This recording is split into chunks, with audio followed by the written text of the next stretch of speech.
might go off, or I don't know, what kind of practical jokes do you play? Well, with my new chemistry set, thanks to Brie Larson, I do like to make stink bombs.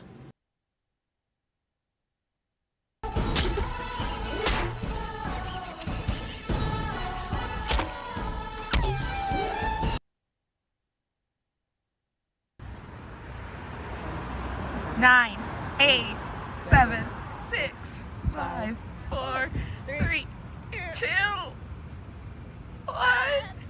Okay.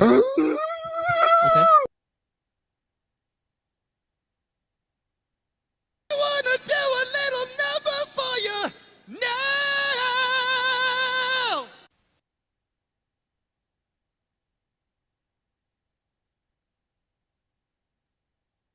Had a little bit of money, so the Lord did me good.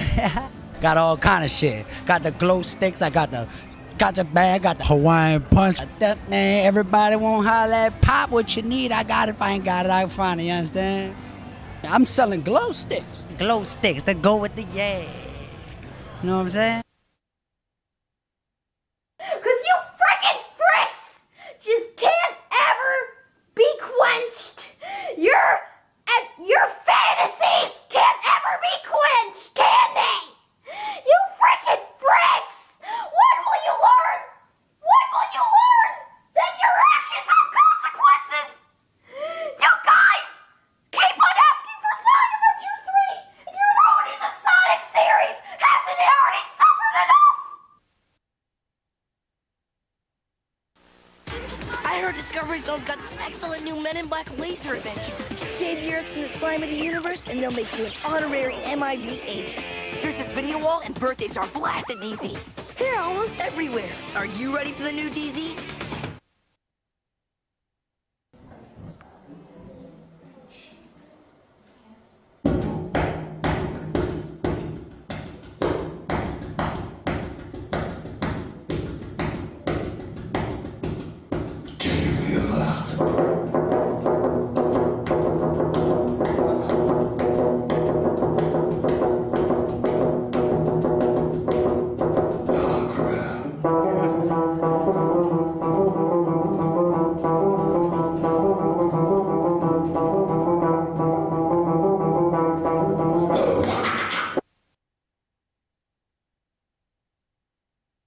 This stream is live during the 2023 WGA and SAG-AFTRA strikes.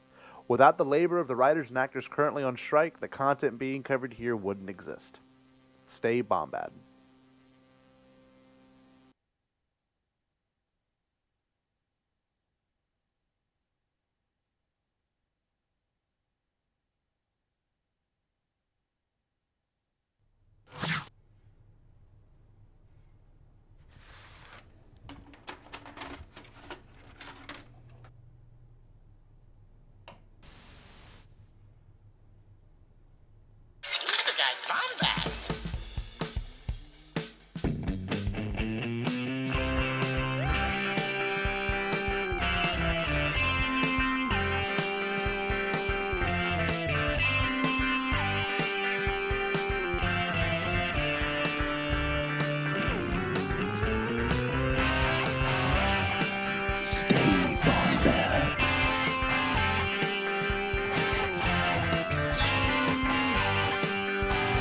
Welcome to the Bombadcast. Welcome to the High Five Paul Stanley Now show. Make sure you do it. I see all of you. There we go. I saw Troy do it. I didn't see Buck do it yet. I see Eric doing it. Gotta high five him. There we go, Buck. We did it. We did it. What's going on, y'all? Shout out to all the cockering Barbies out here. Glad to have us back. That being said, welcome to the Bombadcast. We're here to talk about Ahsoka Tano, because of our boy, our king, our lowest quality king. Thank God you exist. Thank you, Eli, for that picture submission. Tune in next week, not to Bombadcast, but to Ahsoka for the final reveal, the reveal we've all been waiting for. I cannot wait to see Thrawn. Anyway, that being said, welcome to the Bombadcast. Every Thursday we're hanging out. We're covering Ahsoka right now, and this obviously wouldn't be possible without the events going on right now in Hollywood. The writers and the actors are all on strike, which because they deserve better pay. And look, we got a little QR code down there, right there. If you want to scan it, know more about what's going on and about the actual protest happening with the unions, then by all means, click it. But a lot of y'all know what's going on already, so I'm going to spare you the details. That being said, Bombadcast every Thursday for the next, let's see, we got episode 5. We got today's episode 6, 7, and 8. So we got about 4 more weeks of this. It's kind of sad, and it's going to come to an end. But let's enjoy every second of September and October and take it all in. Bombad Gaming, usually every Wednesday. Last night, I'm reorganizing my office. Look, I'll show you the office. It's in shambles. I've got like things all over my seat. It's driving me crazy right now. So I've been pretty preoccupied. And remember, it's not scripted. It's Bombad. That being said, shout out to all of our patrons. We got some wonderful patrons. A couple of people actually watching, our patrons are watching and being a part of this stream. Trevor, Richie Rasputin, President Dugas, Buck, Alden, David, Trey, Wesley, Chase, Neil, Todd, Brian, M, Mikey, Brian Fry, Jorio, Jared, Seth, Sean, Rick, Joe, Brandon, Andy, Will, Scotty, freaking Holiday. And if I'm not mistaken, is Brennan Moore on this list? Because Brennan became a patron last week. I got to update the list. We got Brennan Moore as well. All that being said, we're staying Bombad here tonight. Let's bring in the wonderful, my really good friend, the world between my worlds. Jerry, how we doing? Are we going Tigers, baby? Who invited you here? Oh, we're going Tigers, baby. We're going Tigers. What? Stupid. Hey, what's up? Hey, yeah, it's good. Listen, it's going great here. Listen, I enjoy being the world between your worlds. That's right. It's warm, a little gooey in here. It's great. Yeah. It's sorry. great. We'll get back. Sorry, man. Listen, we'll get back on topic. We'll get back to it. Okay, fine. We'll back into it. Sorry. Man, just show me 15 ways he can kill me with a Cheez-It in my brain. I saw all of them at the same time. Oh God. Sorry. You look great. You Cat's look the great, musical. Stan. Cat's musical. Great. Jerry. Stan is a Jellicle cat. Actually, that's one of Kay's favorite musicals. Let's talk about this. Jellicle, Did you recover from Tuesday night? I barely recovered. It's been a slow comeback. Like my soul left my body, and actually we have footage of Scotty and I, our reaction to honestly, spoilers, obviously. Spoilers. When the episode ended, Ahsoka was in the world between worlds in live action. We won't tell you who she's with. We won't tell you who she's with. We just ruin everything else about it, you know? But here is Scotty and I's reaction to the world between worlds in live action. Here we go. Live, this live record, pre-recorded.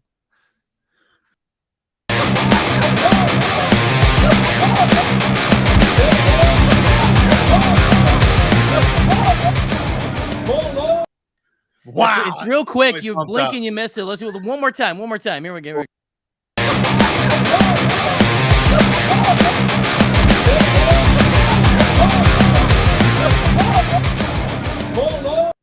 A big thank you to Pantera for sitting in with us during that screening, by the way, as well. It was amazing. That being said, we gotta bring in our first guest. This person hasn't been on Bombad in a solid year, I think, which makes me sad. I don't know why we haven't had a chance to work it out, but we will right now. One of my favorite people, one of the best people to hang out with when you're in Louisiana. Jerry can attest to that, right, Jerry? Absolutely. Yes. Absolutely. Yes. This is party goer number 1 that you want on your list. Absolutely. Numero freaking uno. Let's bring in the one and only, my cousin, Troy Jarreay.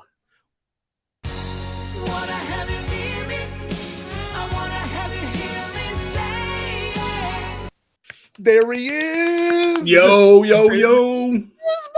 What's up? I'm still rocking out to Pantera. Jerry. I can't believe you guys had Pantera with you. I know, it's sick. Yeah, well, it's Dimebag.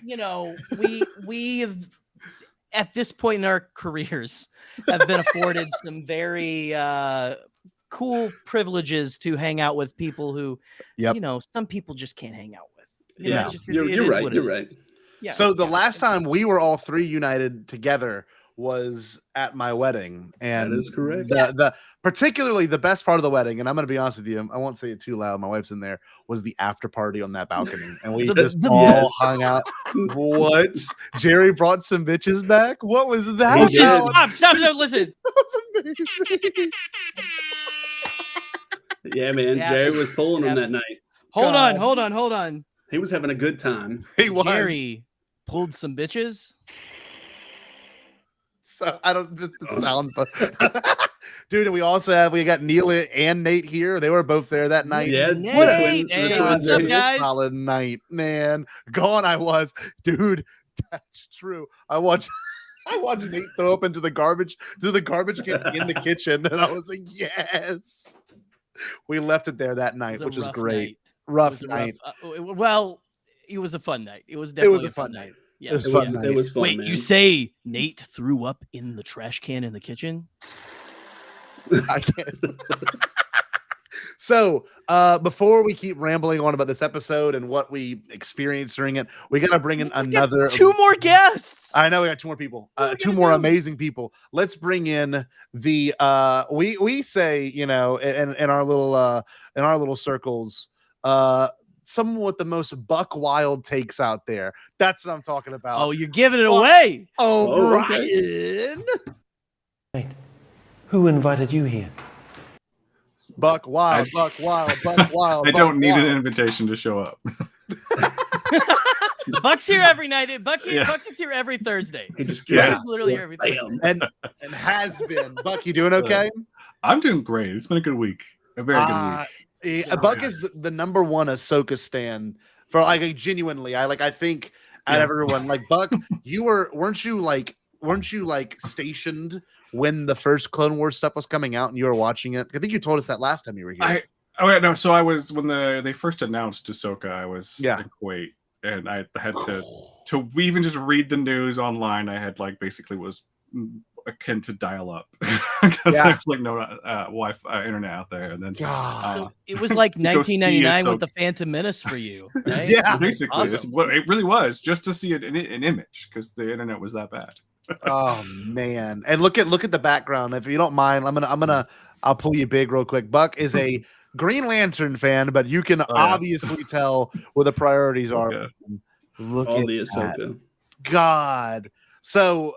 Okay, before we get, I almost got into it again. Buck, happy to have you here. We do have one more guest, a really wonderful recent Bombadcast fan and friend of the show. Joined me for my crawfish stream way back in May, or it was after my wedding, and I got to bring in the one and only Eriks Elliott, and I'm going to play a special clip for Erik. Here we go. This is a clip that Erik actually sent to us. I don't know if he wants it to play. Erik gets us. By the way, we just got to say, Erik just gets Bombadcast. Just gets it. Here we go. A 2.5 foot tall frog creature who's running around. Woo! You never see John Knoll get goofy. He's I love that. That was amazing. That's the most energy I've seen John Knoll pull in a long time. That man, yeah. Well, welcome, Erik. What's going on, Erik? How you doing? I'm doing all right. I'm here to make the stream more degenerate and more black. There we go. Damn straight. Right. Hey, here we go. I got one way to do it immediately with the black thing, because I've decided to give people that show up in Bombadcast rap names. Oh no. Jerry is G-Easy. G-Easy. Okay. Oh, we're writing this down. Hold on. Can I do the air horn? You have to use that a lot. Scotty is Scott LaRock. Oh, okay. Now I went by Troy's Twitter name, so he's Young Pug. Young Pug. I love it. Yes. I like it. Boopenheim is Boop Dog. Boop Dog. I'm Easy E. Uh-huh. Daniel is MC Dan of the Juice Crew. What? Dark Jared? Jared is Yeah. Split Jar. You remember, like, Split Star, Busta Rhymes, homie. And finally, Buck is Young Buck. Young Young the Buck! Wild Things. Man, I would try rapping right now, but it would be cultural appropriation if I tried. So I'm not going to do that. Fucking awful. Not doing that. Do it. Not for me. Thank you for that. Eric, Thank you for that's that, amazing. Eric. We're going to put all those in a shirt. Do it. And we're going to sell it, okay? We're going to undermine the black community again. We're going to steal from them and sell their merchandise. Isn't that cool? Just like Elvis. Anyway, happy to have everyone in the chat like this depletes. Can you imagine? Bombadcast is canceled. Oh, That's man. it. Bet on black. Bet on black. Bet on black. It's all down here. Down We can do roulette again. Don't trust me. I made the joke for you, okay? I know. Now I'm sweating for some reason. I don't know why. That being said, no, this week's episode was truly an experience, and I'm, my wife hasn't seen it yet. I'm not gonna try to lead anything. But Troy, my cousin, obviously right here, wonderful, beautiful. He sent me a meme, and we're just gonna sit there and admire it for 1 second. Are you ready? Yes. Here we go. 3, 2, 1. Look at this. How? Dude, just look at that. Unbelievable. Okay, how do we feel about that? Because let's get that out the way so we can digest the whole. I have a story. Meat. Okay, I have a story. Let's go. I started a new job, right? My boss today, I hadn't seen the show yesterday. Today he's like, "Whoa, I saw the show with my son and me. We were like hitting the couch. We're like, oh my God, it's Hayden!" And I was like, we're literally in the middle of a school. He's telling me this story. I was like, don't tell stories where it sounds like you're hitting your son. That's amazing. Yeah. Look, and it's so funny. Like, how old are they, if you don't mind me asking? Like, what He's age? my are they? age. Like, my Okay, boss so is my he's age. Yeah. okay. So like around our ages. Okay, because Yeah. I'm 28. I know Jerry and Buck, and Troy, y'all are probably closer in 56. age. Yeah. 37. Yeah, I'm 33. 33. Okay, so we all grew up with 26. Well, about to turn 26. this king right here, right? We all grew up with this, and like to have that moment, and we obviously got a little bit of it in Kenobi. Like we knew, but we did, but we didn't. Like this, however, like I mean, y'all, like this was, and you know what? Amazing. Okay, so how does everyone feel about? Everyone had their thoughts the second it was done. They're excited, but the face. Does anyone have any trepidations? It didn't bother me. He looks angelic, and he should look like a fucking angel. Yeah. Yes, very much so. I mean, I stood up when I saw it. I heard the audio, and I just stood up. I was like, I can't sit down for this moment. It's really about to happen. God. I had the exact opposite. I fell prostrate off my couch onto my hands and knees. Wait, show the video. I was like, show the video. Show the video. Hold on. We got to get this. Featuring We gotta get this Pantera. going here. Let's live reaction. Hold on.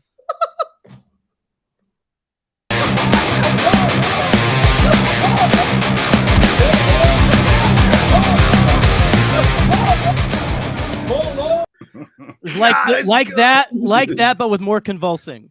I had to turn my phone down. It is loud, but I love it. Oh man. Okay, so Eric, where were you? What was it like for you? Because I know you watched these a little bit later. Because there is still the slightly uncanniness with just how his lips move with me. Yeah, I think the eyes look good. I think they improved a lot from when he was in Kenobi. I was like, okay, I can settle into this. My brain's not on fire trying to make sense of it. And I think a big part of it is like, okay, you're only cutting off 20 years. Yeah. It's not like we're cutting off 50 years for some of these actors, like for the Irishman or something like that. Or even Mark Hamill in Book of Boba Fett with Mandalorian. Indy, which you like. I loved the new Indy and everything like that. I thought the beginning was great, but it clearly sounds like Harrison Ford modern day. It's just like it's hard to kind of do as that. As much as you can change the look, it's hard to change the sound. Thankfully, Hayden sounds like Hayden. Exactly. Like Hayden. Yeah. Sounds like I just rewatched Destiny yesterday. Oh, nice. So like, yesterday, and I finished half of it today because it's pretty long. It's a long one. It's a chunk. It is. So I'm sitting here, and literally the reaction Jerry showed of the people convulsing, mine wasn't that far off. Mine was, and I haven't watched it with Katie yet because she was at like a jujitsu class. So what I did was I'll show you.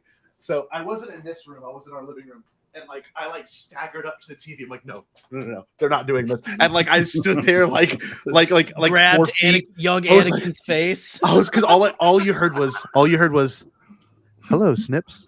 I was like, oh! Yep. Yeah. Full goblin mode. And you do short goblin mode. I honestly, if I got like a news that like if I got equally bad news as good news, I probably would have still focused on Ahsoka in that moment. Like I would have been like, hold on. Yeah, right. Shut up. I gotta see how this plays out. So, I guess we should get it out the way because I'm sure a lot of people are watching want to hear our thoughts on this because I find it particularly interesting. He's in his Revenge of the Sith clothes. Like, is this taking place post his death? Because he says one line to Ahsoka that I was like, what does that mean? He says, I wrote it down. The exact phrasing is, I didn't expect to see you so soon. I was like, is it like Gandalf death? You know what I mean? We're like Stormcrow, we're gonna come back as a different version of ourselves. Like, what are our thoughts? Troy, what do you think? I don't think Ahsoka's dead. Okay. I don't think she's in the world between worlds. Mm-hmm. I think that somehow Anakin's going to guide her to right where she needs to be. Okay. Ooh. Whether that's with Sabine and the rest of the crew that just went to La La Land, but don't know. But I don't think Ahsoka's gone. I think Anakin presented himself there in his Return of the Sith clothes or Revenge of the Sith, and I just think that he's gonna guide her somehow. Now I do think this is Anakin's gone at this point, but he's had a redemption, and from with Luke and Darth Vader on the Death Star and all that. So, is there going to be talks of Luke? What if Hayden actually does mention Luke? God, like I see you taking care of my son, or like this is why I am leaning more towards Force Ghost. So you think it's I know like everyone's the aura? thinking. No, everyone is thinking, or everyone's like, "Oh, it's time travel, so it's just him from Revenge of the Sith." And I think that it is him. Like to me and friend of the show, Alden Diaz, were talking like in a group chat about how World Between Worlds, you don't know everything about it. Filoni just said it's like a place where everything comes together. It's not time travel, right? Mm-hmm. It's a place where all things come together. And depending on what your experience is, that's what you're kind of attuned to in there. But I'm like, what if it's like the Valhalla kind of like meeting place of Jedi or something? You know what I mean? And like that's maybe Anakin's like that's his penance, is he's gonna like he like maybe helps Jedi or people. Mm-hmm. Yeah, a kind of penance or something.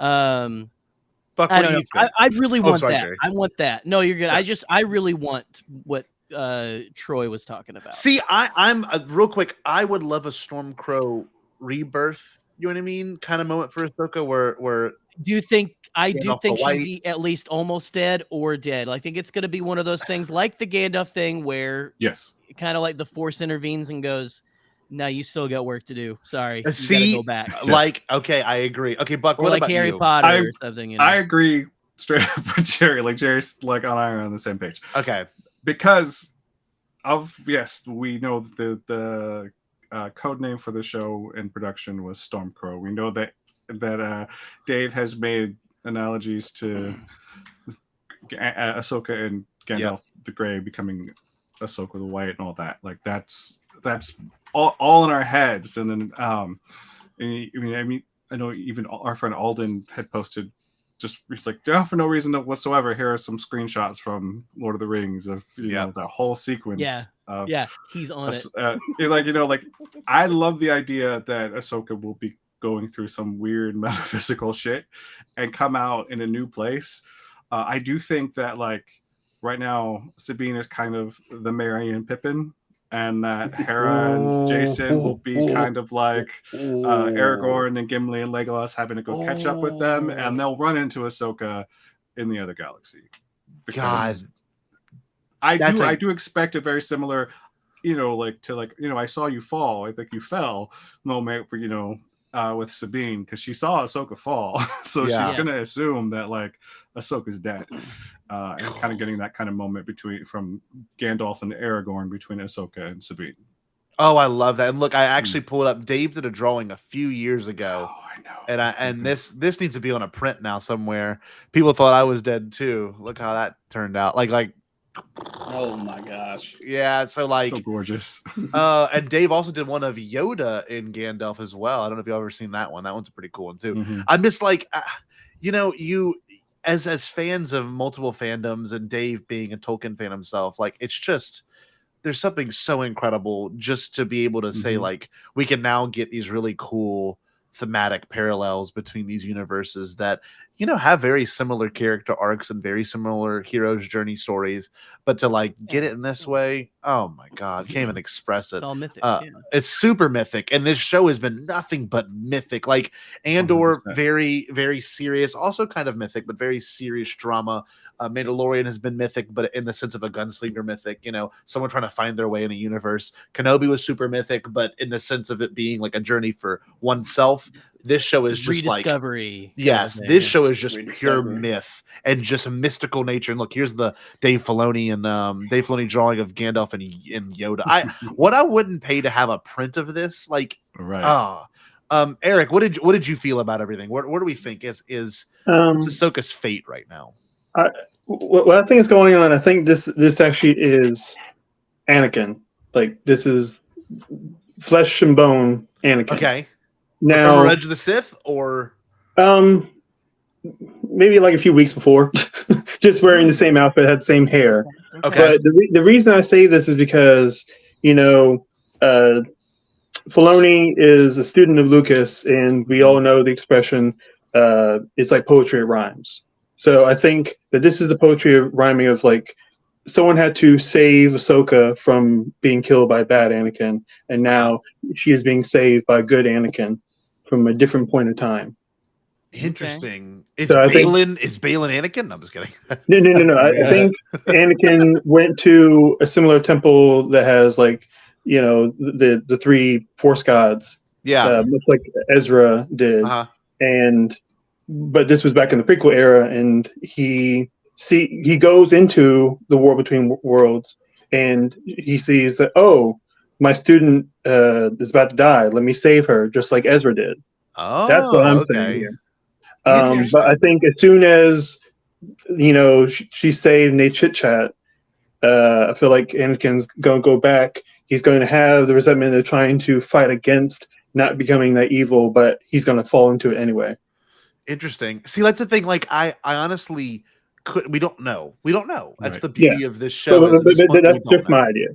And I love that. What we do know, though, there is something we do know. We can't change time, right? No. Like what happens happens. Time is linear in this this universe. So it's written. Nothing can change time or the things that happen. So no matter what happens with Anakin, whether he's flesh and blood or a Force ghost or an apparition, I've even seen people say that maybe he's the sun personified. Whoa! Well, it's just like one way or another. Indian Archimedes dial. He changed. Well, he doesn't change anything because it was already set that way. Like, the frieze has, the propellers on it. They have the puppet show with the dragons. Like, all that was going to happen, and it just did. Yeah. It just like a little bit of a, shoelace loop, just a little bit, but nothing changes. We know that Anakin has been a fixed point in time. The Mortis gods, right? Oh, look at that book! What they have a shirt of the Mortis gods? This is the hands from Rebels of the Mortis Gods. Sick. Hand. I got is that licensed? That's a licensed shirt? It's a celebration shirt from That's last year. Oh my god! If I would have saw that, I would have bought that in a heartbeat. Oh, Why did I not see I that? was so happy I snatched it up. But we know that Anakin has been shown his future. Anakin has seen it before. Yeah. Because the Mordecats have shown him his future. He's known it, and they've had to wipe it from his mind so he doesn't remember it. And I would hate for them to do that again because they've already done it once before. God, I'm just so curious to know how this plays out. And obviously, we're fixating on a single moment in the show. Yeah. And if y'all are ready to move past it, I would love to talk about this whole episode, because this whole episode genuinely, and let's maybe even talk about this. You know, I'm not one for like ranking things. I think ranking things puts things on weird categories that probably shouldn't be. But like, I didn't expect it to go this hard. I knew it was going to be good. I knew we were going to get saber fights, but I did not think it'd be so calculated and feel so huge. I don't know. I loved every second of it. Like from the very beginning of like them talking on the ship, and a lot of people are saying this is their favorite live action, live action TV moment, this whole episode. I don't know. Where does it sit for y'all? Do y'all think this will get, do you think, this is a weird one, do you think next week's episode is going to undermine this one, or do you think they're going to play well together? Because like, we don't know what next week's going to bring. Genuinely don't know. So yeah. I think it'll just get better every week. So you think from here on out, it's like, it's a ramp up. Yeah, I think it's going to ramp up because I mean, we're in episode 4. Yeah, there's only 4 more episodes, or so. I mean, you're at your middle point. You're at your middle point. You have to kick it up. Just keep going up. So, and I know it's funny too with Andor. I knew we were getting a lot more shows than Andor, and I loved Andor, but like it wasn't as lore like insanity as this is. This is just like, for any Star Wars fan that watched Rebels or Clone Wars, like you're eating. This is what I love about this right now. Like I was telling one of my buddies this the other day. Like Star Wars right now is in the like the Marvel Avengers era. Like if you have to watch and absorb all these other things to kind of understand what's going on. Yeah, and it's beautiful though. Like somebody who's a real fan of it, is going to watch all of it and be like, okay, I love what's going on. I understand what's going on. Yeah. It rewards you. Yeah, my wife just finished. She just finished watching Rebels over the past weekend. Like really? Yeah, she had never seen Rebels, and she was like, wanted to really get into Ahsoka with me, and so she was like, "Well, I'm gonna binge the 4 seasons of Rebels," and she did wonderful. And it was a good binge, I bet, wasn't it? Oh, it was great. Did she cry? That final season, did she cry? She did. Well, I did too. I mean, it was. I was watching it with her, literally. Jedi Knight without fail. Like it's the most I've ever cried at anything ever. Yeah, brutal. And it will make me cry every time. And then again at the end with Ezra, but with Ezra, not cry. Dude, which I cried at this episode. The Anakin, dude, was in fucking tears, man. Yeah. Eric, so Eric has had his hand up for. I know. I'm so patient. Yeah. Sorry, Eric. I'm like, come on, Scotty, you're a teacher. But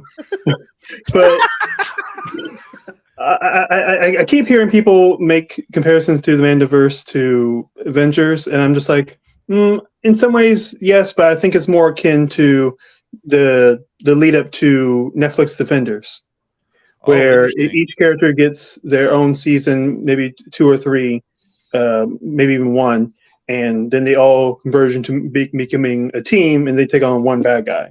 Yeah. But I'm like, it doesn't have the roster that Avengers Endgame does, or Avengers Infinity War. It doesn't. And I don't expect anyone's going to get dusted in the Star Wars universe like that. Come back live. No, absolutely, yeah. See, I took what Troy said, at least, is like 2012 Avengers. Like you can't believe we're finally getting the payoff of all of these stories in a cinematic experience, right? And like to me, it's like, we as Star Wars fans, and very diehard ones, obviously, if anyone's watching this Bombadcast, like we're the sweatiest ones probably out there when it comes, and maybe Nerd Academy podcast too. Like we just know and love everything we can take in. Yeah, they're fine. But the fact that like a show that I was watching, before The Force Awakens came out, is now having like huge payoff in a live action show, and like, look, there's something to be said about fandom and stuff. And don't get me wrong, I really respect anyone and how they take in fandom, and it's not trying to alienate anybody, but it is important to acknowledge that if you stick through maybe some of the slower episodes of a show, or you stick through maybe some of the shows you don't like, there is always payoff. Like, especially when it comes to Dave Filoni's work, or at least in Star Wars. Like, I just got, where's that book at? We know that in Rebels didn't have an episode that you could honestly skip. Right, like almost every episode had something that just in the way that Avatar: The Last Airbender was the same. You couldn't really skip any of those episodes. You had to have, like, even if they didn't feel like they were important in the moment, they ended up paying off in the end. So you'll love this. Troy's dad, or my Uncle Ricky, this is way back when season 1 of Mando ended, and he was like, what was that black saber that Gideon had at the end of the episode? And we looked at him, we looked at each other, we were at dinner, family Friday night dinner, and I was like, you gotta watch Clone Wars. He's like, I ain't watching no shitty, animated cartoon. I'm like, all right. I mean, Jerry's met him. Ricky's like super loud, a mean jambalaya that man makes. Yeah, oh god. So he's changed your fucking life. He's just very straightforward, and I love him for that. But like, again, when season 2 came around, I'm like, you kind of have to know like where that shit comes from. There's a backstory to all of it. All of it. Bo-Katan, Ahsoka. He's like, man, that new chick with the white lightsabers was sick. We're like, yeah, like. She's like been since 2008, Yeah, I don't even know if he's watched Ahsoka yet. I haven't even asked him. Oh God, but like, I felt kind of bad for people that hadn't watched Rebels, leading up to the show, because like you said with Maddie, Troy, like I was wondering how people would take it, and I know Katie watched it like adjacent with me, not really like paid attention, but we watched together, and it was like such a huge thing to see all these characters that we grew to love in the flesh, and then now like this huge idea of the world between worlds like really manifesting. Like, what I saw, speaking of parent reactions, I saw a friend of ours mention in a Discord, being like, they're watching the show with their mom, and the mom was like, where is she? And he's like, you don't want to know. How do you explain it? It's a whole thing. No, I can't explain it. You got to go back to season 3 of Ahsoka. My 60-year-old parents haven't watched this yet. Like, my 60-year-old parents who love Star Wars, like they kind of got me hooked on this shit. Yeah, but they'll watch it. They will smile and just like, oh, what's that? Oh, okay. They just love it. They're like, oh, cool. And they'll forget who the character is like 5 minutes after we watch it. But I make myself I could double over in riotous laughter just thinking about trying to explain what the world between worlds is to my 60-year-old parents. They should be like, well, you see, dude, that's this portal, and it's not time travel, but you can look into the other movies and stuff. And but they might be old enough to have read the Chronicles of Narnia. Right. Okay. And if they had read The Magician's Nephew, they wouldn't remember the forest, and that's what George says the world between world is. And if they read that, then there's an analogy, and that's all you need to know. Well, Jerry. My parents just enjoy things. That's just that's the baseline. They just go, "That was great." And we move on. Okay, Jerry. The way you explain this is the world between worlds is a movie theater. And they just have a bunch of old movies you can go to, and you can yell to Tom Cruise and he reacts. Yeah, you can yell at Tom and he reacts during the movie. That's amazing. That's actually pretty funny. I would honestly pay for that. Oh, of course. Could you imagine? Tom Cruise yell at me? Hell yeah. Dude, this is the episode with the heir to the Empire line. Dave was like, Oh yeah, like throw that in there. I said the thing. Oh, I said the thing. So there was one line that I think is very important, and I know a lot of us probably thought on it and sat on it. Sabine, can I count on you to Ahsoka? And she's like, of course. I was like, like, let's talk about expectations, because you've got Sabine, who is obviously not force sensitive, right? She doesn't feel like she's not like Rey or Luke or Anakin, and doesn't feel the will of the force passing Maybe through not her. talented in the force and how the show is kind of putting it forth. Do we think that we're talking about Sabine? Are we assuming that when she did the force push that there was nothing there? There was a sound effect where it goes. There is a sound effect. You hear got a little bit of a push there but she didn't react. She also senses Ahsoka behind her in a different episode when she has the visor on. That's true. So yes. maybe I read it as that Sabine got a little bit of a push in there, like kind of like a under distress. Like Grogu, like Grogu did the same exact thing. Like whenever Din was about to get rammed by the Mudhorn, Grogu under stress and under care for his new friend, he stopped the Mudhorn. So like maybe there is some sort of like dire moment I can intervene. But I Grogu's just kind of like that there wasn't of course. anything, but Shin just like got faked the fuck out.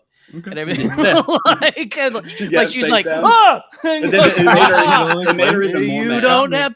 Yeah, like, you got me. You have no power. This right here, and then the. I was like, yo, that was very so Din badass. Djarin. It felt very like that's what Din would do, to one of his enemies. But like true Mando right there. Yes, Super Mando, right? Her use the monofilament to like get the guy around the neck right before that, and then teaming up with Ahsoka. I was like, yes. I love when she has the double blasters, and like she does exactly what Bo-Katan and Din do. They do that like kind of head drop thing, and I'm like, oh, it feels like you're watching animation. Hey man, Sabine invented that back in Rebels, man. I'm telling you, man. Rex. Yeah. Captain Rex. The Beskar moment, like with the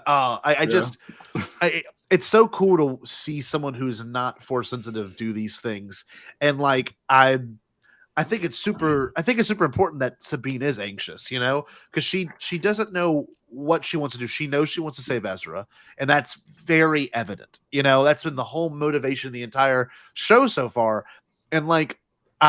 We're kind of skipping around. I wrote the show notes to kind of follow structure, but it's okay because this is super important. Like, what do you think of her decision? I was shocked. I thought there was going to be some flip, but puts it in the hand. Like, where were y'all at when that happened? That whole moment was so tense, though. It was very because tense. I truly did. That's the first time since like the Last Jedi that I haven't truly known exactly what was going to happen. I kept thinking Ahsoka was going to jump up or something and help. I did not see like it's just like because it takes so long in a good way. Like everyone's been kind of complaining and bitching about like it takes too long, but like this was really just like tantric in a good way. You know what I mean? Like it's just very very well done. Like I was on the edge of my seat. First Star Wars to let the actors act, and people are bitching about it, but that's a whole other thing. What's going on? Yeah, right. And then you always talk about like how the prequels they don't act, and now they are acting, and you're not happy. But whatever. I love that they act in the prequels. She is struggling with this decision because she knows it's not quite the right thing to do. As she wants to walk the path of a Jedi, it's not what she should be doing. But she's a fucking Mandalorian, and dude, so she's going to give into the Mandalorian side of herself every time, and she did. Buck, this is the line. Family. Sometimes we have to do what's right, regardless of our personal feelings. And like, if apparently, and Balin dropped it, apparently everyone Ahsoka knows is dead. I'm sorry, everyone Sabine is dead. Now Ahsoka's dead, right? From what we know, she didn't pop back up, and to Sabine's character, Ahsoka's dead. So all hope's lost except for Hera and Jason, who is on the way. And like, I'm sitting there thinking, in Zeb. Don't leave our boy Zeb out in the cold. Zeb and Hera both chose the rebellion, now the Republic, over sticking around with Sabine. With family, finding Ezra. As much as Hera will do what she does, she still puts it on the back burner. That's a big good point to Sabine. That is true. And of course, even Hera in the second or first episode was like, but Ezra's dead, like she's convinced. Whereas Sabine this entire time knows in her heart in some capacity that Ezra's still out there. And I think she's doing it because she knows wherever she ends up with Thrawn or wherever she ends up with Morgan Elsbeth and that whole crew, like it's Ezra should be there adjacent, should be there in some capacity. So like I think she knows the outcome is that Ezra will be there, but also she knows she's disappointing her master, who she believes is dead. So like you have such a cool conflict of character that Star Wars doesn't do often. Usually Star Wars is like a familial conflict of character, or I'm being pulled towards the light in the dark. But now you as a viewer, like us as people that are observing it, we can relate to it so much more because we don't have this cosmic entity, but it's also pulling our directions. A decision that we want her to make. We want to exactly. Find Ezra. And if she gives up the opportunity to find Ezra, there may not ever be an opportunity. And we want Ezra back. Oh, there's not a Rebels fan who doesn't want Ezra back. So we're like, make this decision. Yes, give him the map. My 6-year-old just tonight showed me in the magnets on her mom's fridge, like, look, this is the pathway to the other galaxy to get Ezra. And I was like, so like we all want Ezra back. So bring Ezra back, if not just for my 6-year-old. God. So Eric, what do you think of the whole conflict, man? Because I don't know. I feel like everyone's gonna have their own thoughts and takes on this because I'm very happy that she kind of narratively speaking screwed everything up, but also I don't know. It's the best choice she could have made story-wise. Exactly. It's so fucking interesting. Yeah. Eric, yeah. I love the build-up. I love the decision. Like, I was already in the mindset that she's going to give the orb to Balin. Like, I was like, well, that's going to happen because we need to get to Thrawn, and we already seen him. But the build-up to it, I thought was fantastic. What's that noise? I don't know. Sorry, I dropped something. Okay, but anyway. See, that's Balin is back. But yeah, like I expected it was going to happen, and because Sabine has extremely low force sensitivity, she can't sense where Ahsoka is. I generally think that she thinks she's dead, and in that moment, she's like, "Well, who do I got? Do I have Space Mom who's barely around, spends more time with a totally just looks human child? Not me. Who cares about me? Where are my parents? Who cares?" And Zeb, I don't think she ever really liked Zeb that much. Just felt like him as just kind of like a weird uncle kind of type. Make a great team, but yeah, I don't know that. And maybe Sabine is partially racist towards his race. I don't know. I can't confirm or deny that. I've already talked about how I think Padme is racist towards Tusken Raiders. But besides that, well, I mean, like Hondo is definitely he calls Zeb purple guy every time he sees him. So I mean, come on, But of course, she's gonna want to go for Ezra. Like that is the most important person in her mind, and a big part of it is that he's been built up so much because for 5 to 6 years, so I guess more than that, she's just like, where I guess it's been a decade now, right? In the timeline, he's just like, where is he? I don't even know if he's alive or dead or caught between two black holes. I don't know, and I think that eats at her a lot, and I think some way she felt like she could have stopped that from happening. Yeah, Sabine is definitely the kind of woman that feels the responsibility and weight of decisions like she should have done more, especially given her history with her history with the Empire and Mandalore and her own responsibility and hand in the destruction of Mandalore. Of course, she feels responsible. She's gonna continue to take on the weight of all of those decisions. That's very and then now she might have the responsibility to bring Thrawn back to the known galaxy. So like it's just fucking shit up again and again. But like it's like Peter Quill and like messing up with Thanos. But it leads to something more interesting. It does. Yeah, inevitably. But where Sabine is far more capable and smarter than Peter Quill ever was. Alan, whatever. But Sabine is like smart, right? She's intelligence on a level above almost any other Star Wars character, except maybe like Thrawn and a few others. But like like there are no other Star Wars characters who are as smart as she is. So she's not like she's not seeing all the angles. Like I think that's why it took her so long to make that decision, because she can see all the angles. She knows exactly what she should be doing in this moment. But the desire to be with family again outweighed it all. And who among us cannot say that would be a decision we wouldn't make? I mean, that's why we understand Anakin, right? I think that's why it's so important that we see Anakin like 2 minutes later, because it's another person who chose family over duty and responsibility, and it fell apart for him. So seeing Anakin like right after this is very important and emblematic of the themes that Dave is trying to put into his show. Well, look, the title alone, let's think Fallen about Jedi. it. And like everyone's obviously picked this up already, but you've got like 5 different circumstances of it. You've got Ahsoka, boom. You've got Sabine now, who wants to be a Jedi, but decided to take a selfish path of, and even very clearly had a chance to blow it up. But I don't think that blaster would have actually did damage. That's a whole different take. I don't think it would have done shit to that little orb. But she would have destroyed her hand. Yeah, that's what I was going to say. Especially after how we saw what happened. Like, girl, don't. Yeah, when Balin put the saber on it, and it took a hot minute for it to even do anything. Like, Do you imagine if it eats the shot and it becomes bigger? It's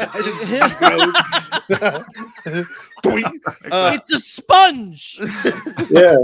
But we've got Ahsoka Fallen Jedi, we got Sabine Fallen Jedi, you've got Anakin clearly Fallen Jedi, you've got Balin Fallen Jedi, then you have literally Ahsoka falling. Like you've got like all these But we don't think that she's old enough to have been a Jedi. Yeah, she's just training ways. Being Jedi is a religion. You don't need to go to the one big church to be a Jedi. I agree. Because we don't think that she's old enough to have been part of the Order, and we don't think that Balin. It doesn't seem that Balin would have raised her as a Jedi. We know Balin knew. We knew. I mean, that might not be her first master. Well, we'll see. Look, that's the thing. The show is obviously. We don't know. That's what we're saying. Like, we don't know. It's making us wait to get really good payoff, and like the title alone was amazing. But I guess let's talk about the battles. This whole episode of the battles, and we start off with Hu Yang. Okay. Yeah, dude. Okay. That's my dude. Dude. Just boxing it out, duking it out, man.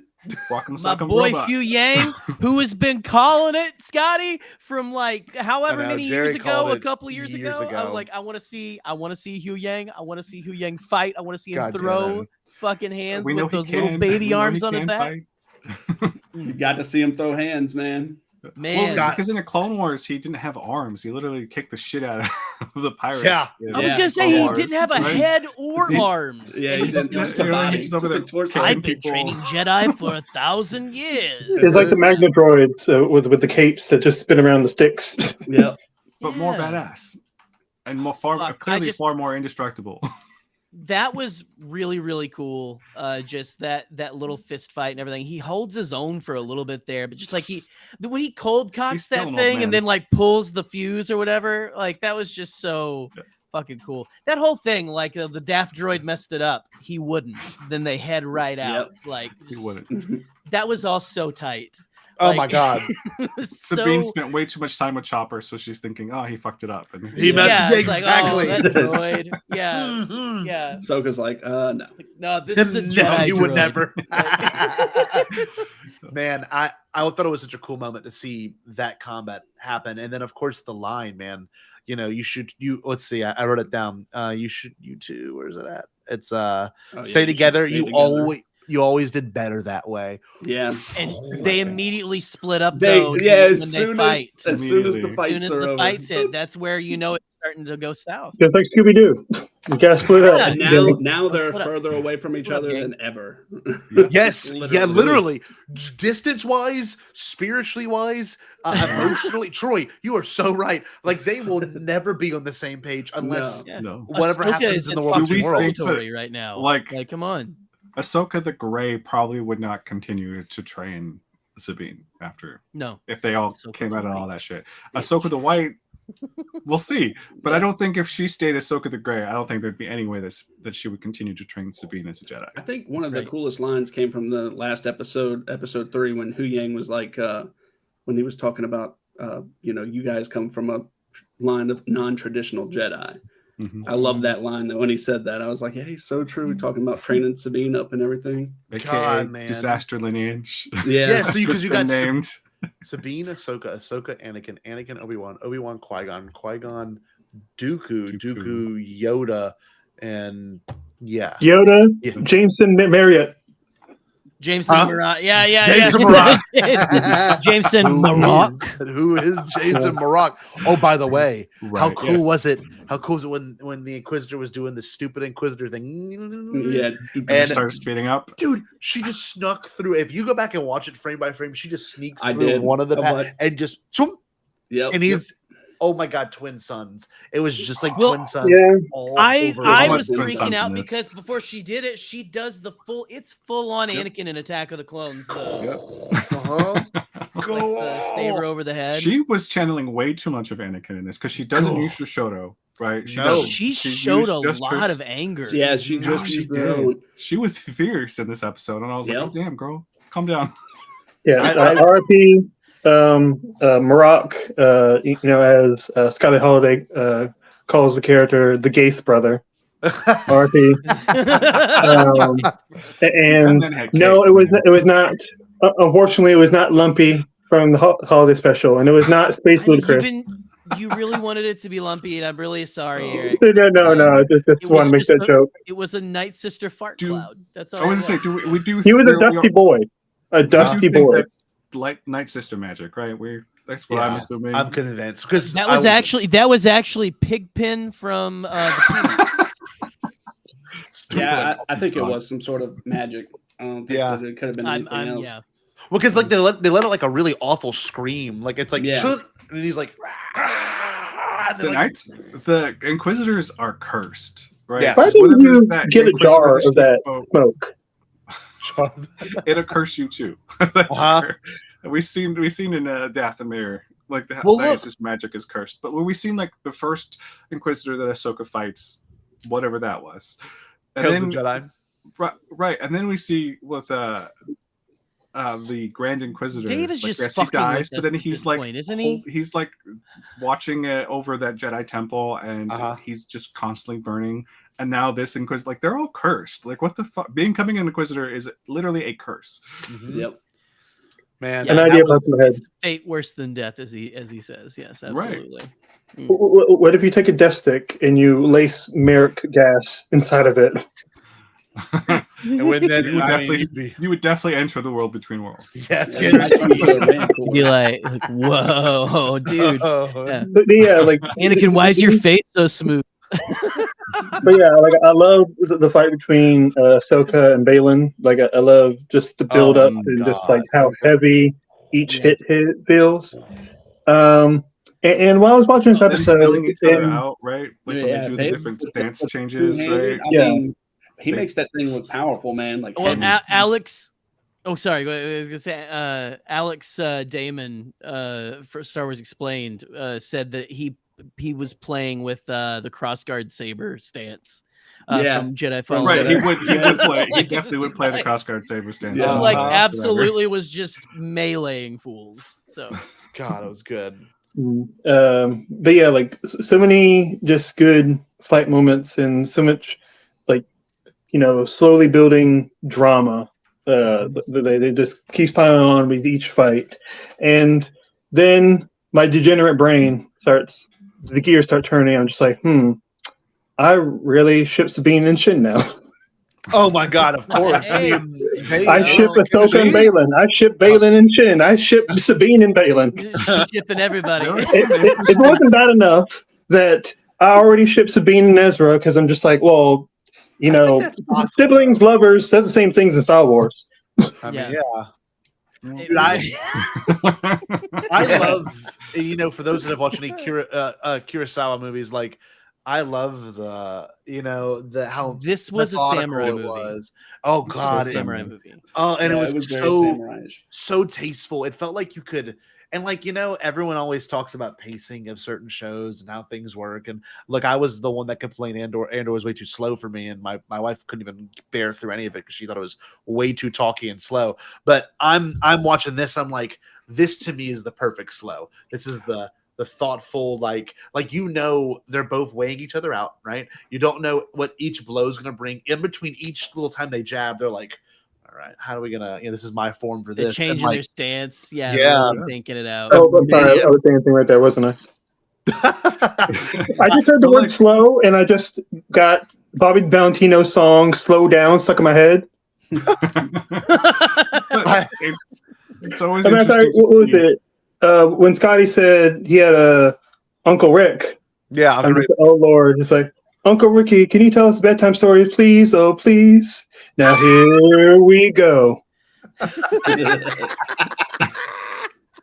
Oh, I told you I was gonna make this stream blacker, and like I'm doing it. Hey, hell yeah, hell yeah. We love how much like lightsaber battles are about when they're about character. They're much better as opposed to being like they're supposed to progress the story. They're supposed to reveal character. They're supposed to reveal the soul in many ways. And this episode allowed that to happen on many occasions because you had the Ahsoka versus Merrick, Sabine versus Shin, Ahsoka versus Baylan, and then even like a little bit again with Shin coming out and using the Force against Sabine at the end, like that ferocity and anger, where she just lashes out. And just all these moments show really kind of just how far from the light a lot of these characters are. Like they really are working within the gray as much as we kind of like lambast the idea of Grey Jedi. These characters are operating in the gray. I think that's why the color palette of the show is dark gray. Yeah. And it could change, it could change. The next episode could be the pivot, right? And the line that I love the most is we still don't really know Baylan's true motivations. He says the only reason I'm here is to secure the future, which is that a world between worlds thing? That's what I thought. I am hanging on every word that man says. Dude, the best one's the next one. One must destroy in order to create. And like, look, what is he wanting to destroy? Exactly, what is he wanting Thrawn to destroy? Exactly. Because like, what does Thrawn have? Is Baylan aware of it? And like, I just there's so many things to me right now that this story can do, and I think that's probably why I think all of us super nerdy fans like it the most is the amount of possibilities for this show at least is somewhat endless. Like I really can't tell you what I'm going to sit and watch. Whereas like when we watch, Mandalorian, like we knew it was going to be about this little dude and his little guy, or Book of Boba Fett, you knew it'd be about something kind of subdued, right? Something more laid back, or Kenobi even. Like you could kind of tell where this thing, it has to fit in a puzzle. For once, Star Wars, at least for me, is like Mandalorian. It's, we've got 25 years to the next movie or a visual event takes place with Rey and The Force Awakens. So like I'm sitting here like where is this going to take us? Are we going to be stuck in this other area? Is Baylan going to be something way heavier than we thought? Oh God, I could talk about this forever. His performance too gives such great weight to everything that he says. Yeah, but it's not dark, right? It really is in that like it's not dark, but it's intimidating. I don't agree with the Jedi. I don't agree with the Republic. I'm going to do my own thing, and I'm not entirely sure he agrees with what Thrawn would do, or even what Morgan wants, right? I think he has his own goals. He does. That is kind of scary, actually. Yeah, because he's like willing competent. To let them destroy themselves to get what he wants, which is my working theory right now, and it's probably stupid. I don't know. Is that he wants the rebels and the Empire to just wipe each other out so he can just begin again. Like that's like a new emperor. Yeah, just like or just not even emperor, just like listen, I don't want to do it this way. I want it to be Maybe good. He's an anarchist and doesn't want any government. It's like Thanos. True. It's almost like Thanos, but a little less it's pure like evil. It's like the villain of Secret Invasion. He's just like, the humans will kill each other and then we will rule. Yeah, I mean, look. And that's kind of a really cool principle, that Star Wars isn't the opportunity to play around with. If someone's always wanting to just own power, and like we don't even necessarily know if Baylan wants power. We just know Baylan has a motivation that is super vague still, and I don't even think it'll be revealed. I mean, unfortunately, Ray Stevenson is dead, but like I don't know if this season will wrap that up. I don't know if they did some sort of beyond the future edit just to like make sure they can wrap up his story. Like I really would love if Baylan had like an ending in some capacity, because or if they recast him, it'd be amazing. It's such an interesting character, and when he's reading Sabine's mind, and he's tempting that integral, Sabine, they'll recast. Sorry, yes, if he's continuing. But yes. But what were you saying? I'm sorry, please. Oh no, it's okay. I was just saying how like Sabine is just in that moment. We reveal that all of her family's dead. Like that was fucking that nuts. hurt. I'm a little afraid for my kiddo to see this one. Because again, Are you really? it's so much death. Funny story about that about my son in this episode. What did they think? So my son is 6, and he whenever Morgan Elspeth says like, "Is that fear I hear in your voice?" and Balin says, "Experience." My son turns to me and he goes, "That was sus, Dad." That's amazing. That was sus, Dad. I think it's a great callback to the Ahsoka Rex thing. In my book, experience outranks everything, right? Experience outranks everything. Absolutely. Yeah. That was sus, Dad. That was sus, Dad. I loved Balin's line early on when he's talking to Morgan or something about. She says something about faith, and he goes, "I lost my faith. I lost that a long time ago."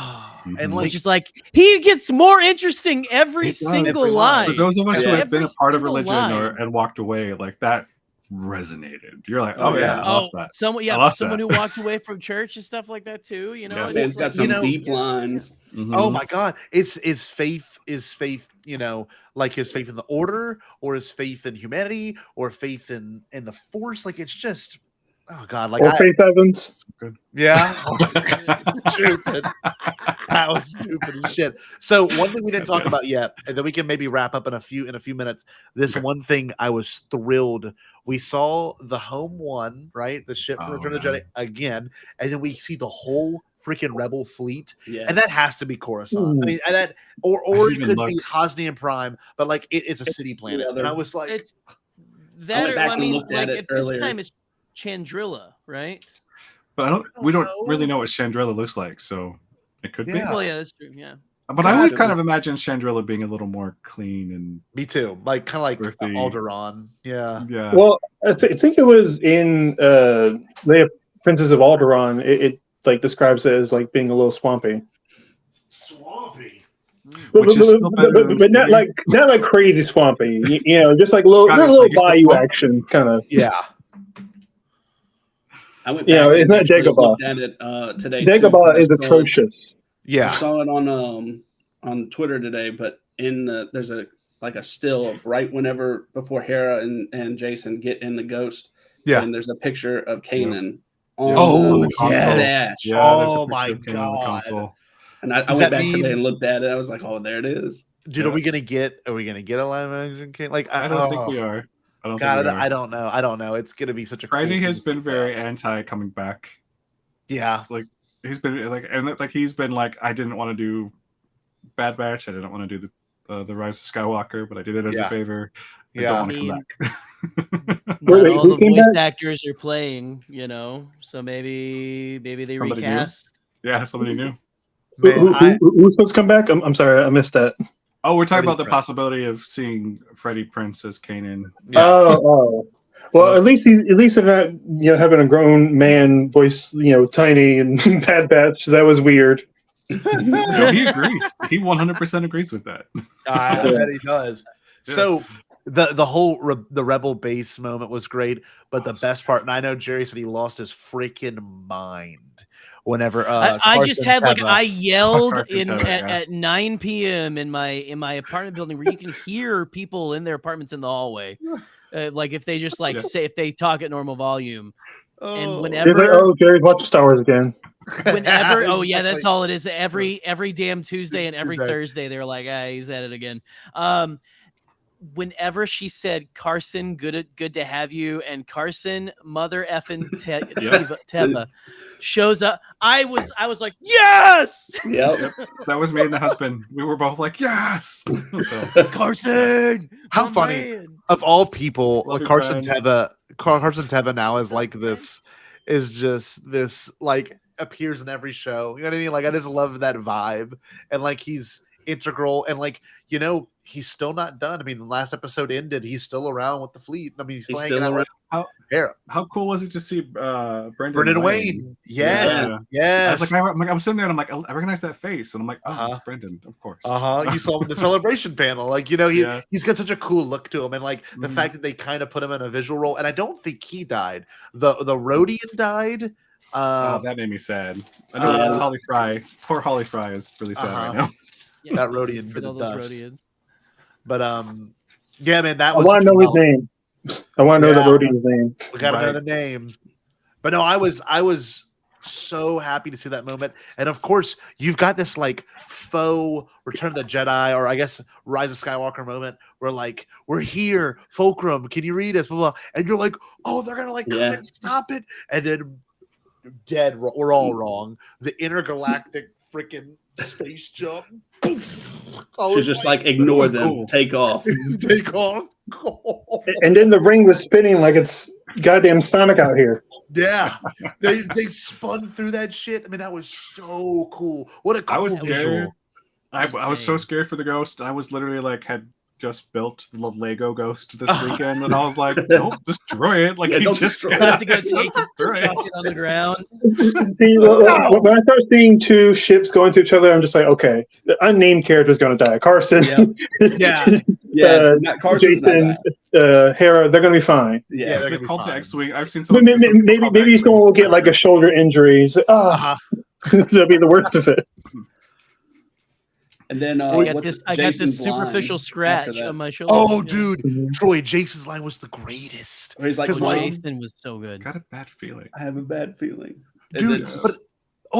Because like, you know, he's a little force sensitive. He is force sensitive. He is a coming from him like gives us such an ominous weight for what comes next, because you're just like, oh shit, we are fucked. You know.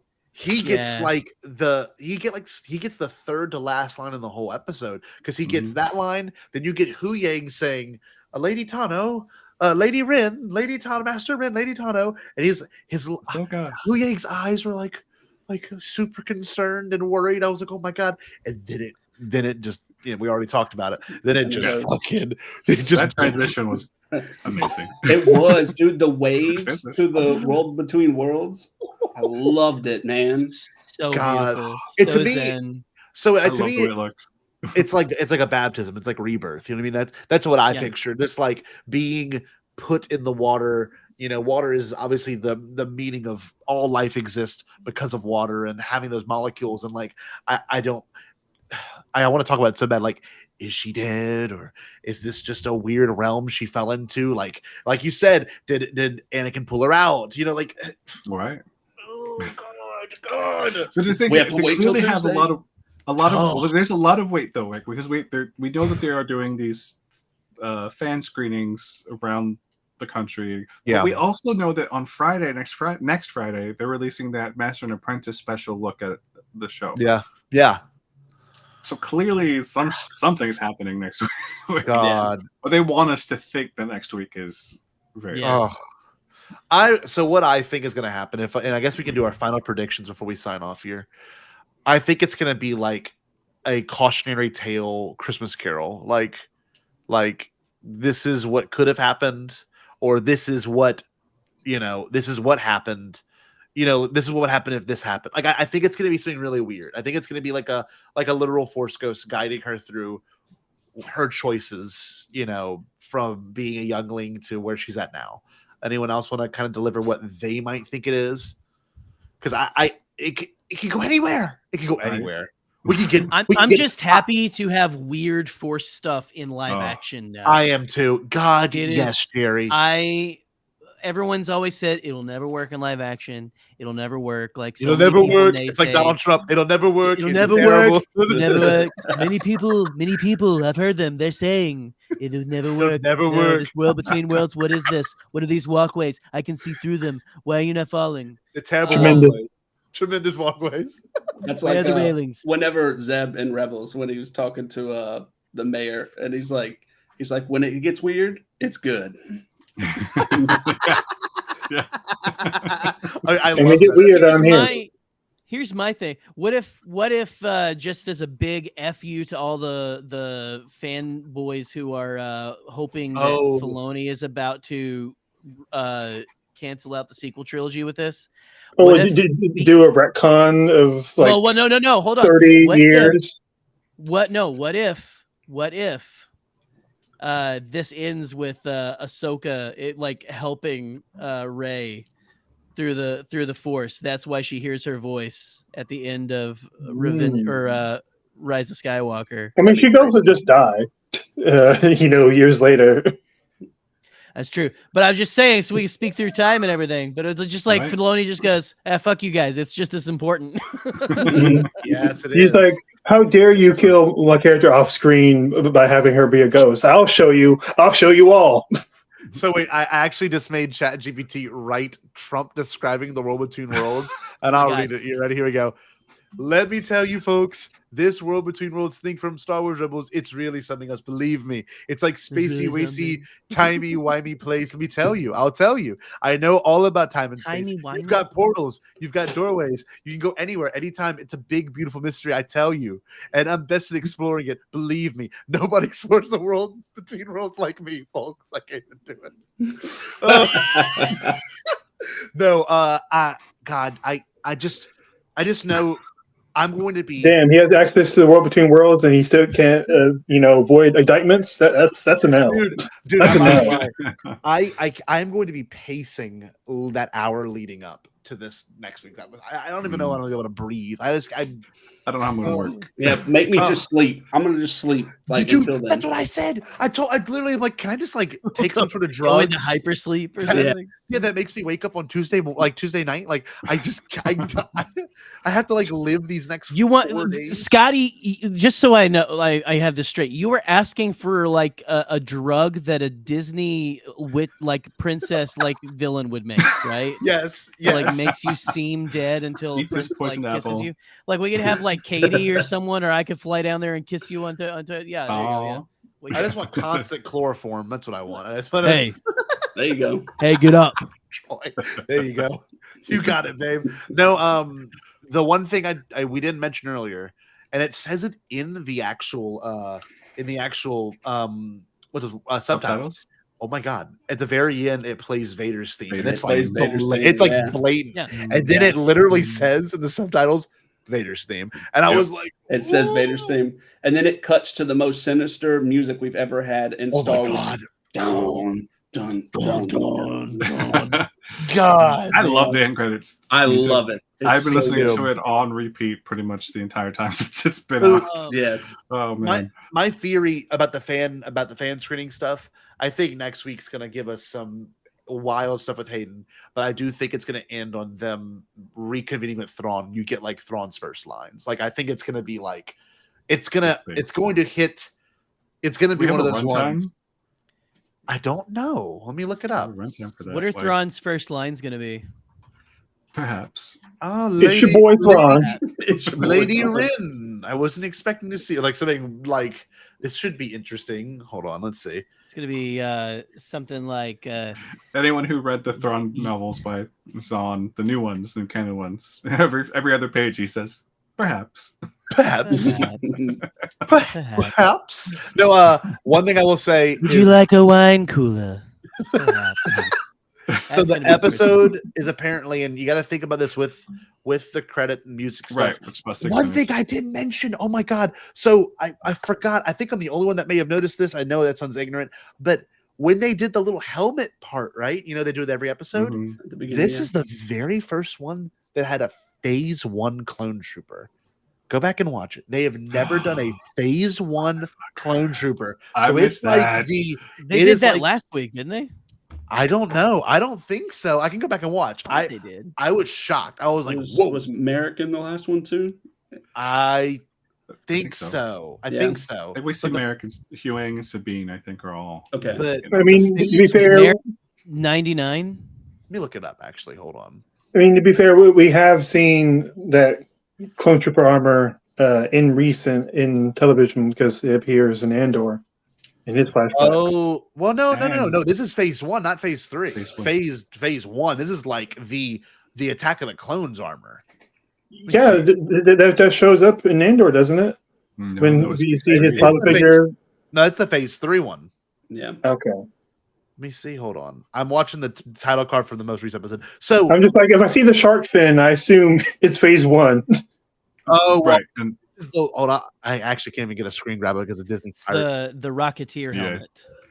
You know. Yeah, that is a quick. It's the third one. If you go back and watch it, it may have been this whole series. I didn't notice it until today because it made me go, "Oh shit, that's like the Jango Fett Phase 1 looking." And there have been rumors, right? There have been rumors that we'd get some Clone Wars era and bullshit, right?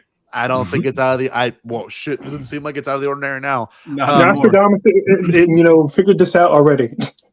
God. Only we could, right, Jerry? I think a lot of us, Mr. Magic, to ask him. God, I don't think a lot of us are going to make it out of next week's episode alive. I don't think so. I don't know how many hearts. I don't know if all our hearts could take it. No, because it's going to start right off with theater. Oh, dude, it's going to it's just going to go hard. Like we're going to be standing up and the whole Filoni. time. Oh it's yeah, Filoni.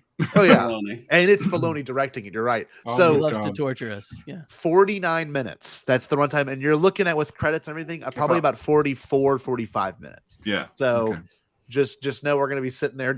Standing there, like an inch away from our TVs. See,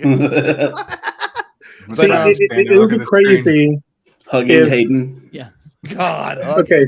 So that one episode is being shown to certain people in theaters, right? Yeah. And I would just imagine myself, I'm like, imagine if it landed perfectly on the release of the Clone Wars movie 15 years later. Oh man. Like that would be entertaining. Like legacy. Obviously, it's probably going to do way better with critics than the Clone Wars movie did. But you got to start somewhere. Yeah. For the start, the original introduction to Ahsoka to where we are now. And we were told.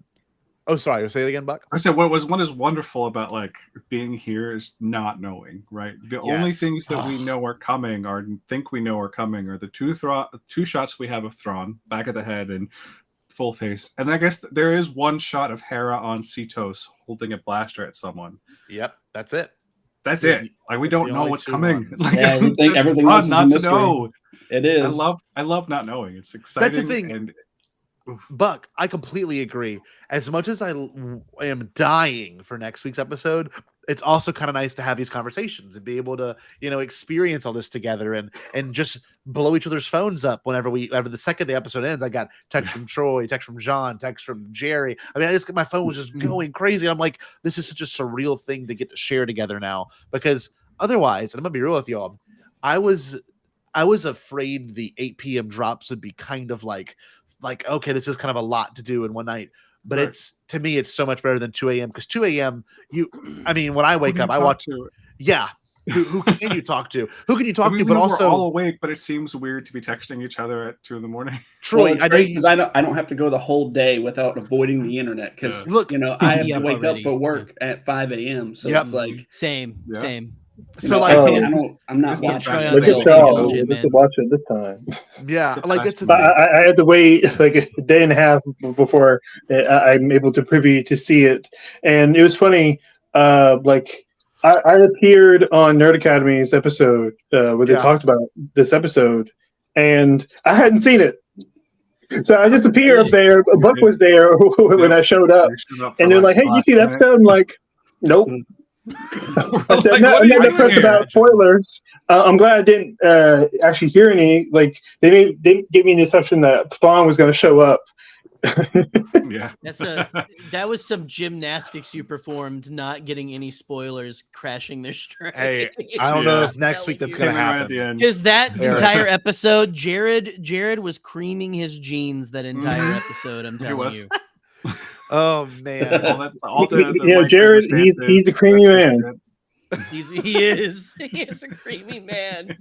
Look, I'm excited to be able to chat with all of y'all next week, the second the next one drops. But I guess we should wrap this puppy up and enjoy. But what's up, Buck? What you want to say? I know. I was saying, this one I think that is the greatest thing about this move to Tuesday nights is for the most part, most people are able to participate in the new time slot. I have a few friends that I know that like have to wait till later. I have my friend Luke doesn't get to watch it till the morning, and so like he's in a group chat with us, and he's like, "Guys, shut up," and I'm like, "Sorry." Like my bad. Like we'll talk somewhere else. But like for the most part, like we're all watching it together, and that communal experience is wonderful for the fandom. I feel like it's honestly a very like we're all together in the Force, and it is honestly it feels healing to the fandom in many ways. You can feel it. It does. I love it. You can definitely feel it. I guess we should get some plugs in, and we can wrap this puppy up. I guess one thing we can mention before plugs is like, is there any leftover like what we think might happen? I've said I think it's Christmas Carol. I think it's like this could have been the realities you experienced, or this is the reality you're experiencing, or I couldn't tell you. I don't know. I just know that it's gonna be heavy. For us as viewers emotionally, even without knowing the plot. I think all of us who have watched these shows leading up to it are expecting, and we were told by Jon Favreau, like blatantly, that this episode or this series in particular is Dave's magnum opus, and you don't hear that from a creator in Hollywood when they don't mean it. Like that's not something people just say because it's a fun thing to say. That means this man has like poured every bit of his love for this franchise in this show, and this think is not a PR company. It's actually him saying it. This is him saying it. This is not. And in Disney more ways selling than it. one, he's been writing this for 20 years, right? Like Literally, he got hired in 2003, 2005, 2005, right after Revenge of the Sith. Yeah. So like, guys, this has been 18 years in the making, and in many ways, not completely, but in many ways, it's 18 years in the making. Like, this is like we're talking, like just this Tuesday night communal thing has been so awesome, and just my favorite part of this tradition that I have is we all yell Mace Windu after we start the episode to confuse Jared. You text Jared. I think I took it one too far. I did it last week for the third time, and no one else did it. So, but this is just it's a fun time. He hated that joke. He really does. I have some theories. Okay, what you got? I think at the end of the series, Shin is going to kill Balin, and I think Shin is going to kill Balin. Okay, and I think Shin is going to die in some kind of sacrificial way.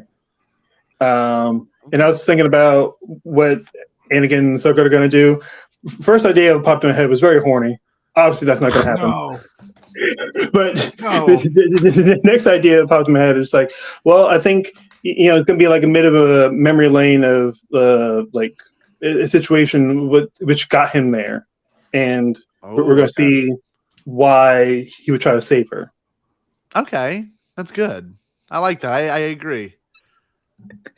Love you, Boop. Love you, Boop. Boop dog. Boop dog. Boop dog. That was it. Sorry, Boop dog. Doggy dog. I think the show is going to end and unfortunately leave us with some unanswered questions. I think at the end, because I think it's going to lead up to Dave Filoni's movie.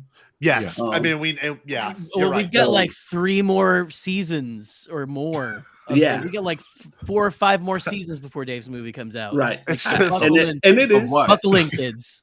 Yeah. If this is where he's going to go with a TV show, bruh, like,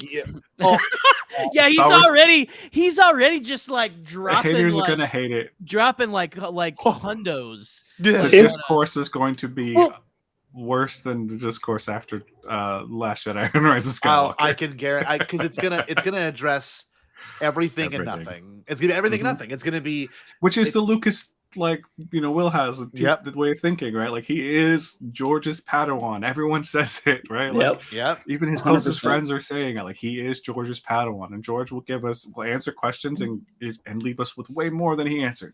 Yep. I love that. And like Star Wars fans, if you have nipple chills now, like. Let's do this real quick. We can wrap up this show. Let's hear from Buck. Buck, what you got going on, baby? Let's hear about you. I'll be competing in Epic Confrontations in a Galaxy literally tomorrow. Oh no shit! Okay, I'm gonna watch that. That sounds awesome. It's me and my teammate Mo. We are Tommy Two Horns. That's our team. Nice. And I think I'll probably show up on Radio Rebellion sometime soon during this season. That's where I'm at right now. I'm working. Who are you going up against for EC? Do you know? I forget. Don't tell me about it. I love that. I literally forgot I was doing it tomorrow. I had to be like, oh shoot, I need to make sure I'm home in time. That's amazing. Well, you're talking to two trivia champions from EC, so we don't really treat that seriously either. No, well, yeah, that's great. I'm pretty good. I think I'm pretty good. Everyone's too afraid to face me. That's not true. No one I has lost, the balls but to face I me. made you earn that shit. You did, but no one else will face me now. No one has. Not even the mighty Chris Ryans. Not even the mighty Chris Ryans. Maybe Eric. You might have to take over Chris Ryan's spot when it comes to EC. Maybe talk with Eli about that. Maybe get in touch with Eli in a galaxy. It'll be worth it. But you could find. Hey, even if I don't win, I get more subscribers. There you go. There you go. That's the way to look at it. Damn right. That's awesome. But no, Buck, you can find me doing trivia contests because I love it. Trivia is fun. You're good at it too. Of course. But I'm also Instagram, TikTok, not on Twitter. Blue Sky at Highball2814 and the flip stuff. I love that name, Highball. Green Lantern. See, there you go. All right, Troy. What about you, dude, Mr. Elder Pug? All right, Elder Pug 27 on all platforms, Twitter, Twitch. Basically, Twitch right now. I'm playing Starfield just came out. Nice. Been playing that. We have Pokemon. It's got the new DLC coming out in a week. Dude. So we'll be streaming that. Yeah, I mean, YouTube, you can follow me there. I open a lot of Pokemon cards on there, so it's good content. And then, Instagram, you can. I don't ever really post on Elder Pug on Instagram. It's more TJ Dude 123. But follow me on Twitter because that's where I post the most. That's true. Look at that. Look at Troy's background. Any gaming stuff.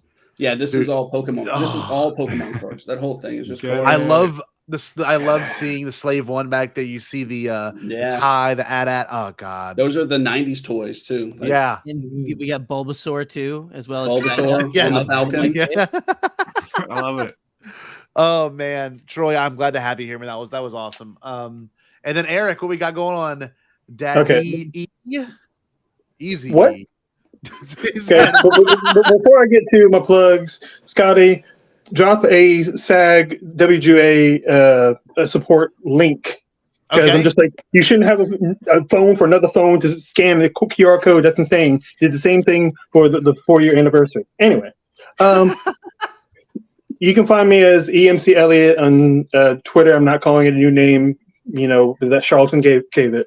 You can find me on Instagram. I have a YouTube channel called Honest to Claude. Claude spelled like the alien, Klaud. I did an episode with Chris Ryans recently. I did an episode with Jarreay. I did an episode with Scotty Holiday.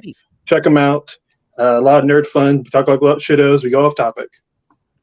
Well, it's like, beautiful. I had a great time also coming on Erik's show. So y'all absolutely need to go check out Erik's shit. Okay, Erik. Yes, because we have the great quote from you, the Pornhub generation. Oh God. That's from me. That would be a joke. Yeah. Was I high when I did that interview? What the hell? No, we were talking about Luke and Leia. Right. You know what? Right. I realized this.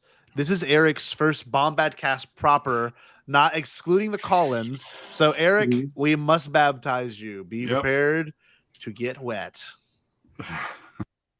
This is your wake-up call. Time to reach, go for it all. Vulture stirs inside of me, and I know what I can be. Limit is the sky. Hey world, watch me fly. The best part of waking up is vultures in your cup. And Erik, you was on the palms. Don't worry about it. Don't worry about it. Dust. Pixie dust. Erik, you do get the privilege of giving us a good stay bombad before we roll this night out. Thank you, everyone who joined us this evening. And remember, next week, get hyped. Right there. There he is. Oh, sorry, Paul. Sorry, He's going to show us his chimera. Okay, we're gonna, he's gonna show us his homophobic. chimera. I'm ready for it. Oh, let's see that throbbing chimera. Eric, what should the wonderful do? Stay bombad. Yes. Did you say impossible? Pasquale? Only kidding, Jackie. I've changed my tune because I finally thought of a possible dream that we can all share. What is it? Pasquale? It's a dream about a world when nobody is poor or sick or hungry. Oh, now that's a dream we can make come true. I'm gonna make a change for once in my life. It's gonna feel real good, gonna make a difference, gonna make it right. As I point up the collar on my favorite winter coat, this wind is blowing my mind. I see the kids in the street with not enough to eat. Who am I to be blind, pretending not to see their need? A summer's disregard, a broken bottle top, and a one-man soul. They follow each other on the wind, you know, 'cause they got nowhere to go. That's why I want you to know I'm starting with a man in the mirror. I'm asking him to change his ways, and no message could have been any clearer. If you wanna make the world a better place, take a look at yourself and then make a change. I'm starting with the man in the mirror. Oh yeah, I'm asking him to change his ways. come on, change. No message could have been any clearer. If you wanna make the world a better place, take a look at yourself and then make a change. I'm starting with the man in the mirror. Oh yeah, I'm asking him to change his ways. no message could have been any clearer. If you wanna make the world a better place, take a look at yourself and then make a change. Time for us to take a break, but we wouldn't dream of being gone for long. See you in a little bit.